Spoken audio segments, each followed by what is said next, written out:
भगवत गीता अध्याय 7। इस अध्याय में ज्ञान और विज्ञान का वर्णन किया गया है, इसलिए इस अध्याय का नाम ज्ञान विज्ञान योग है। भगवान इस संपूर्ण जगत के महाकारण हैं, ऐसा दृढ़तापूर्वक मानना ज्ञान है और भगवान के सिवा कुछ भी नहीं है, ऐसा अनुभव हो जाना विज्ञान है। और गीता एक प्रभाव की भांति बोली गई है। इसमें अध्याय आदि का वर्गीकरण वेद व्यास जी महाराज ने हमारी सुविधा के लिए किया है। भगवान सर्वश्रेष्ठ योगी के लक्षण बता चुके हैं और इसमें श्लोक से यह अध्याय अपने आप प्रकट हो रहा है। इस श्री कृष्ण पिछले अध्याय के अंत में भक्तों को सर्वश्रेष्ठ योगी बताकर ज्ञान विज्ञान योग नामक इस अध्याय को अपनी तरफ से कहना शुरू करते हैं, ताकि हम सर्वश्रेष्ठ भक्त बन सकें। भक्ति को ज्ञान की आवश्यकता है और ज्ञान को भक्ति की, क्योंकि भक्ति के बिना ज्ञान लंगड़ा है और ज्ञान के बिना भक्ति अंधी है। गीता ज्ञान कर्म भक्ति की त्रिवेणी है।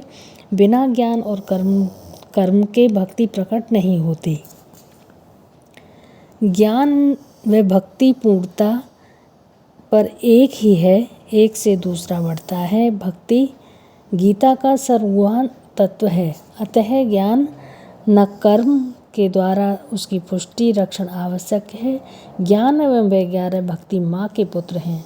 सर्वश्रेष्ठ भक्त बनने के लिए भगवान के संप्ररूप को जानना आवश्यक है। अतः भगवान इसी बात से इस अध्याय की शुरुआत करते हैं। भगवान श्री कृष्ण बोले, हे पुष्पनंदन, मुझ में आसक्त मन वाला मेरे आश्रित होकर योग का अभ्यास करता हुआ एक मेरे जिस समग्र रूप को निसंदेह जिस प्रकार से जानेगा, उसको सुन।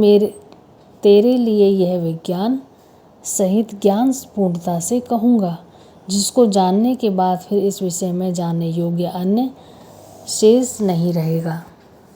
सर्वश्रेष्ठ योगी बनने के लिए दो मुख्य बातें बताई। उनका मन केवल मेरे में आसक्त हो और आश्रय केवल मेरा ही हो।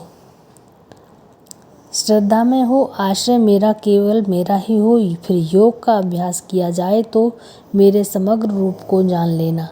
गीता के भगवान के स्वरूप के वर्णन हेतु पहली बार समग्र शब्द का उपयोग हुआ है। हालांकि समग्र शब्द कर्म पहले अभिज्ञ है।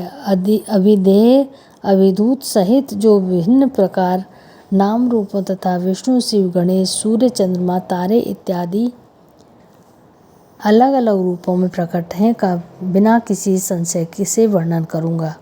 जैसे एक ही स्वाद अलग अलग इंद्रियों के द्वारा अलग अलग तरीके से अनुभव किया जाता है, ऐसे ही एक ही भगवान हमारी मन बुद्धि इंद्रियों में भाव के अनुसार अलग अलग बसते हैं।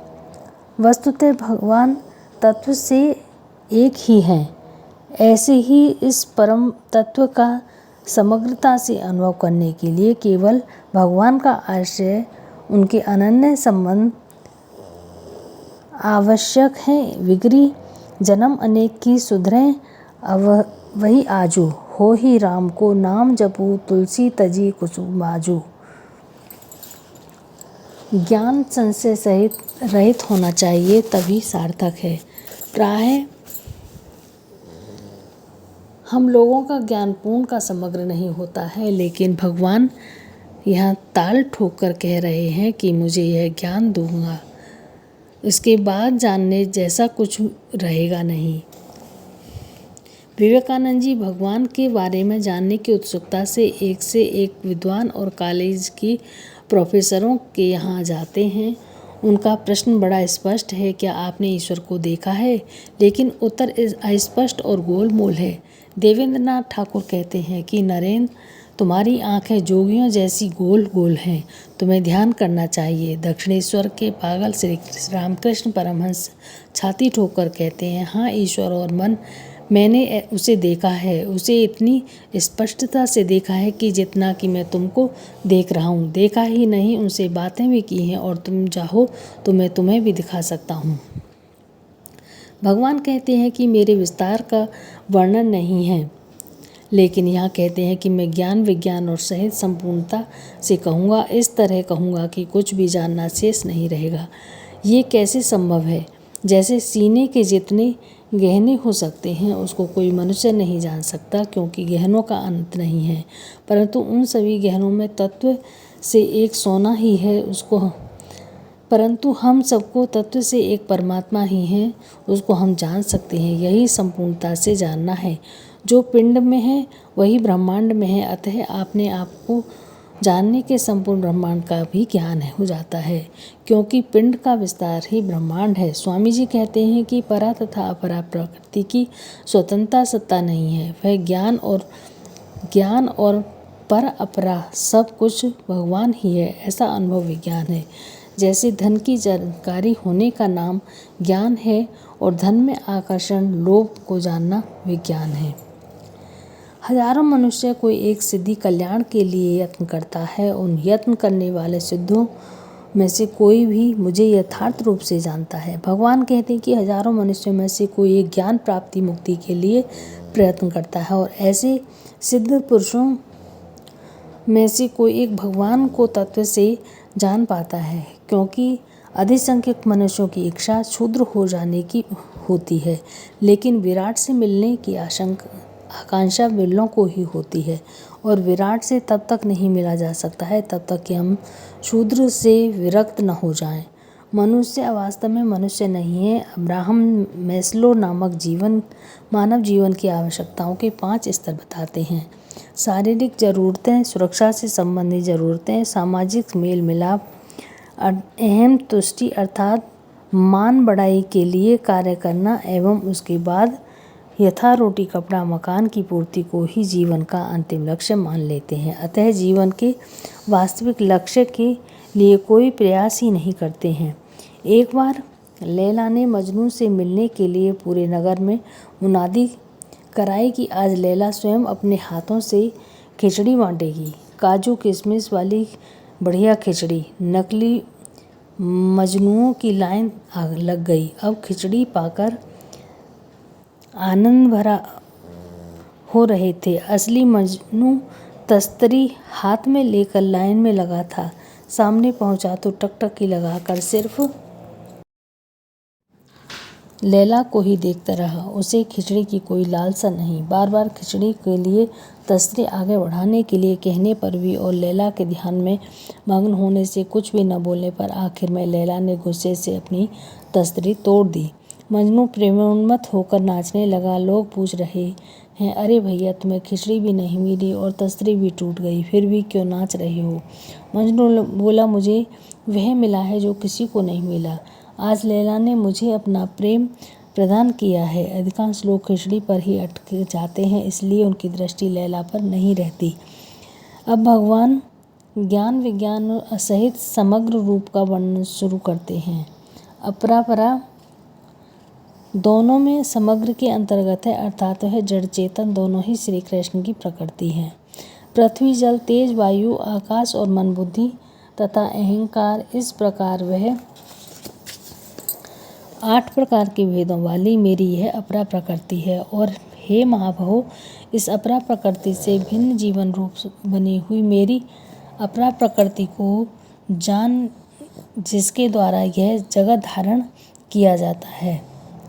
उक्त 8 भेदों वाली भगवान की अपरा जड़ त्रिकुट बहिरंगा शक्ति माया मूल प्रकृति है। अपरा जो न स्वयं को जाने न किसी और को न जाने प्रकृति अर्थात भगवान का स्वभाव।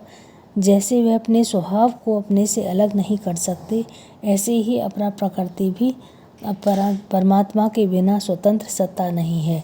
जिस क्षेत्र में श्री कृष्ण 24 भेदों वाला बताते हैं, उसी को यहाँ 8 भेदों में विभक्त करते हैं। अपरा प्रकृति नित्य परिवर्तनशील है और इसलिए संपूर्ण सृष्टि की रचना होती है। वहाँ अपरा प्रकृति का क्रमशः स्थूल से सूक्ष्म वर्णन आया है, अर्थात अहंकार अपरा प्रकृति में सबसे सूक्ष्म है। मन बुद्धि अहंकार में तीनों जड़ हैं, लेकिन सूक्ष्म होने के कारण चेतन से प्रतीत होते हैं। सूक्ष्म चैतन्य परमात्मा का स्वभाव जड़ से है उत्तर जैसे नख और केश निष्प्राण होते हुए भी प्राणयुक्त शरीर से भिन्न नहीं होते, ऐसे ही अपरा प्रकृति जड़ होते हुए भी चेतन परमात्मा से भिन्न होती है। सिया राम में सब जग माही, करूं प्रणाम जोहरी जुग पाणी।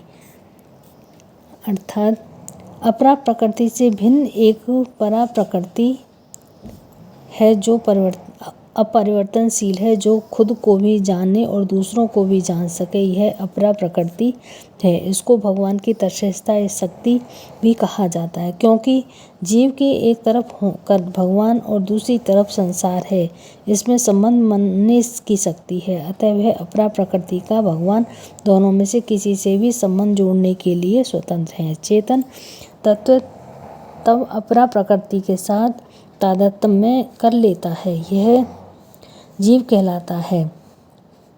दोनों ही भगवान की प्रकृति है, अतः भगवान के बिना हम दोनों ही स्वतंत्र सत्ता नहीं है। जीव का जगत धारण करना क्या है? वास्तव में जगत भगवान का ही स्वरूप है, लेकिन जीव अपनी सुखासक्ति के कारण उसकी स्वतंत्रता सत्ता मानकर इसे जगत रूप से धारण करता है, अर्थात भगवान से विमुख होकर संसार का भोग करना चाहता है, स्वयं को इसका मालिक मानता है। यही जगत का धारण करना है। वास्तव से अपरा परंपरा का संबंध संभव नहीं है। अतः जीव भूता कहा, अर्थात हम तो भगवान के अंश हैं, लेकिन जीव बने हुए हैं। वस्तुतः जीवत्ता का कोई अस्तित्व ही नहीं है। मैं आया है केवल मूर्खता में। ऐसे बीकानेर ढूंढे हुए ईंट के देखो, लेकिन बीकानेर नहीं मिला। ऐसे ही में केवल मान्यता है अहंकार कारण ही जगत जीव में परमात्मा तीन दिखते हैं, अन्यथा ये तीनों एक ही हैं।